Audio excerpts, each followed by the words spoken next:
Hello friend, welcome back to my channel.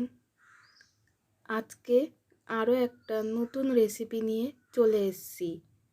বাচ্চাদের স্কুলের টিফিনে কি দেবেন ভাবছেন? তাহলে এই স্যান্ডউইচটা বানিয়ে দিতে পারেন বা সকালেও আপনারা বানিয়ে খেতে পারেন।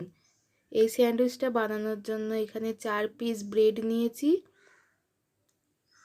এবার একটা বলে ডিমের একটা ব্যাটার তৈরি করে নেব।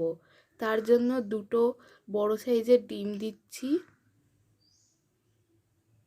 এবার দেব 2 টেবিল চামচ কুচনো পেঁয়াজ, 2 টেবিল চামচ কুচনো টমেটো। আপনারা আপনাদের পছন্দ অনুযায়ী এখানে সবজি দিতে পারেন। এবার দিচ্ছি দুটো লঙ্কা কুচি, স্বাদ অনুযায়ী লবণ,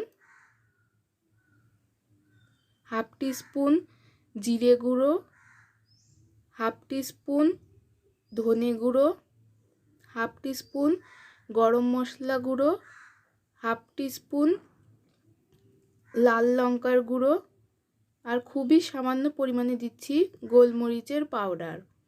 এবার সমস্ত মশলা আর ডিমটা মিশিয়ে নেব। আপনারা এখানে আরও কিছু মশলাও ব্যবহার করতে পারেন। এবার দিচ্ছি কিছুটা হলুদটা দিলে কালারটা বেশ সুন্দর আসে। আপনারা চাইলে হলুদটা স্কিপ করতে পারেন, সেক্ষেত্রে কোনো সমস্যা নেই। তারপর আবারও ভালো করে মিক্স করে নিলাম। দেখুন একটা ব্যাটার তৈরি হয়ে গেছে।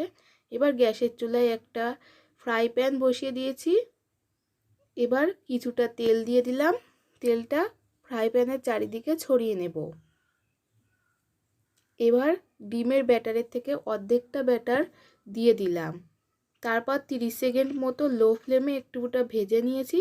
তারপর দুটো পাউরুটি পাশাপাশি দিয়ে দিলাম। এবার মাঝখান থেকে কেটে নেব। এভাবে করলে দুটো স্যান্ডউইচ একবারেই তৈরি হয়ে যাবে। এবার উল্টে নিচ্ছি।